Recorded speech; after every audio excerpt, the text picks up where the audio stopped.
Capítulo 10. A localização do poder oculto.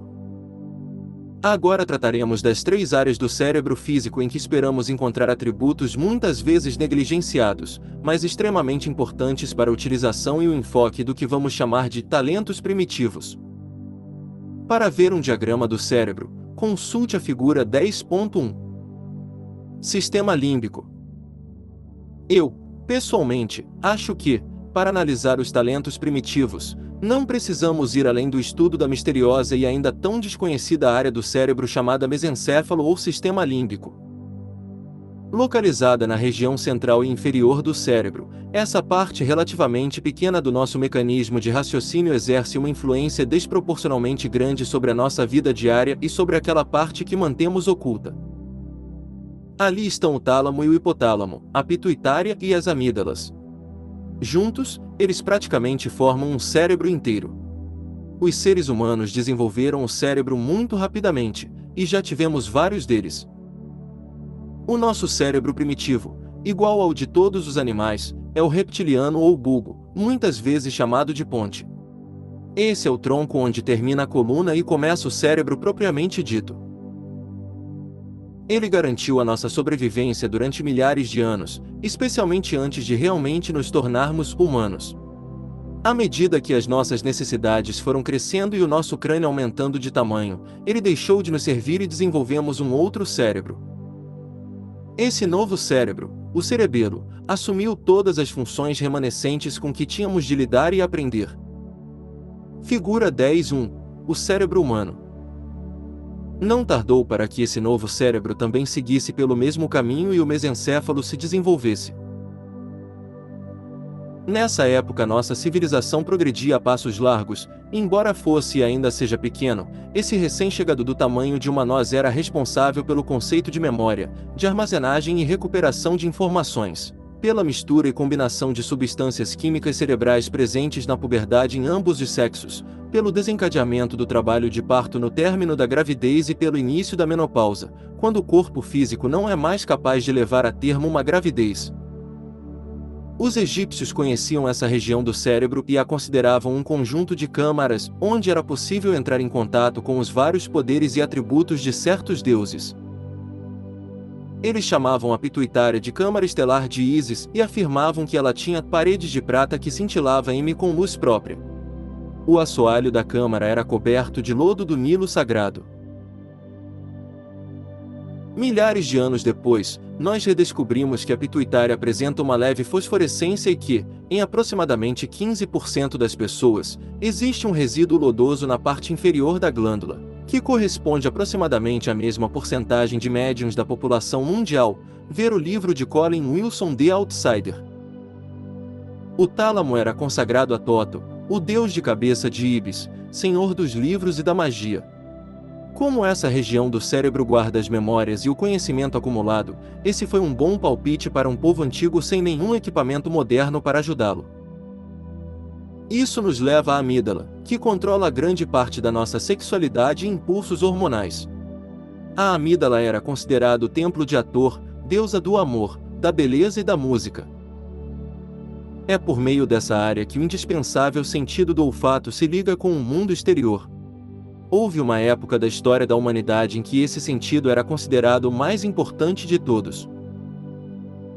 Os seres humanos dependiam dele para a caça, o reconhecimento, a estimulação sexual, como ainda dependemos, e o senso de direção. Esse é o único sentido que se liga diretamente ao cérebro, por não existir nenhum ponto de junção, e ele ainda é um dos mais importantes, apesar de só usarmos, até este ponto da evolução, uma parte mínima dele. Sabemos que o olfato e a memória reagem um ao outro e a própria memória encontra-se no mesencéfalo. Glândula pineal. O segundo ponto dos 3 é a glândula pineal, que fica mais acima no cérebro moderno, entre os lobos esquerdo e direito. Entranhada nos tecidos moles, a glândula pineal se tornou sinônimo de terceiro olho, o órgão da visão interior e da vidência. Dizem que a escuridão total estimula os poderes dessa glândula. Embora o seu papel um dia tenha sido considerado inferior ao da pituitária, hoje ele é considerado muito importante para nossa saúde mental e psicológica. Como este livro gira em torno, principalmente, do sentido da visão nos níveis sutis, a glândula pineal será uma importante área a estudar e desenvolver.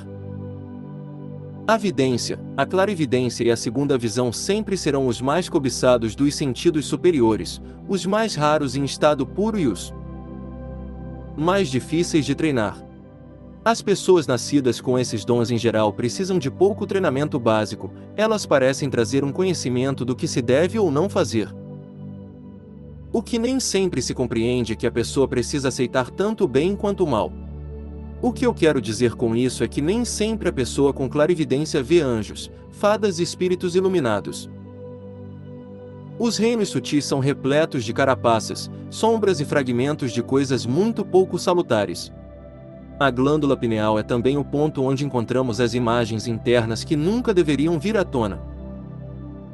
É ali que podemos encontrar as visões mais profundas, tanto religiosas quanto seculares. Essa glândula também é a responsável pela visão dos santos. Ela nos permite ver as imagens subjacentes a grandes centros de cura como Lourdes, Chartres e Montserrat, e inspira os peregrinos a caminho de Compostela, Rocamadour, Canterbury e Valsindon.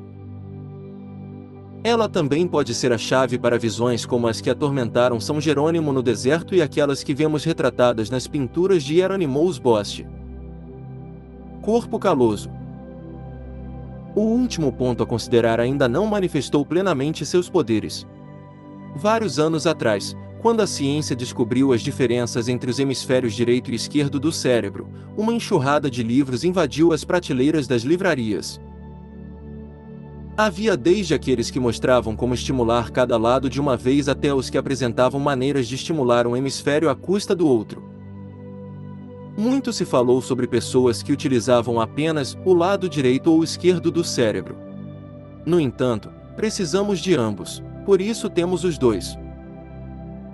Entre o lobo direito e esquerdo, há uma fissura profunda, por onde passa um feixe de fibras nervosas que servem como um cabo telefônico entre os lobos. Esse é o corpo caloso, o terceiro ponto. É verdade que, na maioria das pessoas, predomina um dos hemisférios. Herbie usa mais o lado esquerdo. Ele se interessa principalmente pelo mundo científico e está mais familiarizado com ele. Gosta de saber como, onde e por quê, mas é também, muitas vezes para sua própria surpresa, um médium competente. Eu uso mais o lado direito do cérebro, o chamado FEI. Ajo por instinto a maior parte do tempo, mas às vezes posso ser muito lógica. Juntos, nós compomos um cérebro inteiro de alta qualidade. No entanto, e esse é o ponto crucial dessa questão do corpo caloso, parece que esse feixe de nervos pode ser um cérebro embrionário feito para ativar a porcentagem ainda não utilizada do nosso cérebro. Neste momento, pelo menos um quarto da raça humana está começando a passar por esse despertar. Os elos entre essas duas metades ainda são frágeis. Eles funcionam, mas só num plano claramente físico. A sua função mais elevada requer a união completa das duas metades, a qual permitirá que os seres humanos vejam os planos sutis e interajam com eles de maneiras que hoje parecem impossíveis. Mas o mesmo aconteceu com as fibras ópticas na época em que foram inventadas. A cada era, o que antes parecia impossível logo se torna lugar comum. Nos últimos 100 anos, evoluímos mais rápido do que em qualquer outra época da história humana. Com base nesse fato apenas, podemos pressupor que os próximos 100 serão muito interessantes. O físico. Ainda sobre a questão do triângulo, vamos analisar brevemente a natureza do nosso próprio triângulo, o físico, o astral e o mental e espiritual. Do ponto de vista físico, muitas pessoas acham que um médium deve ser uma pessoa alta, magra e frágil, ter um caráter fraco e miolo mole. Na verdade, a maioria dos médiuns tende a ter uma altura abaixo da média, compleição sólida e vigorosa por natureza, e ser qualquer coisa menos frágil. A mediunidade requer uma grande dose de força, e quanto mais forte a constituição física, maior a chance de sobrevivência. Lidar com talentos mediúnicos ou proféticos é algo que exige muito dos níveis de energia da pessoa e, pode, se a pessoa permitir, causar um perigoso enfraquecimento do sistema imunológico. No entanto, se o treinamento for bem fundamentado, em poucos meses o corpo físico do médium passa por um fortalecimento que inclui esse sistema, principalmente se o médium tiver contato com os planos sutis. O trabalho mágico, quando feito da maneira apropriada, pode trazer grandes benefícios para a mente e para o corpo. Os eventuais problemas têm, em 80% dos casos, apenas causa física. Somente quando o médium vai além dos seus limites, existe a possibilidade de uma baixa energética causar problemas. O astral. Quase todas as pessoas acham que o corpo astral é algo que existe e está disponível o tempo todo. Isso porque elas confundem o corpo astral com o corpo etérico. O verdadeiro corpo astral é criado de matéria astral quando necessário. É natural que ele volte ao seu próprio nível quando não está em uso. Um pouco adiante, estudaremos como criar um corpo astral muito mais eficaz do que um dia já tivemos. Você pode até combinar o etérico e o astral e criar um veículo mais sólido, ou combinar matéria etérica, astral e espiritual para formar o tipo de simulacro usado pelos grandes mestres do passado. O mental e espiritual. Todo nível é composto de material diverso ao seu próprio estado de ser.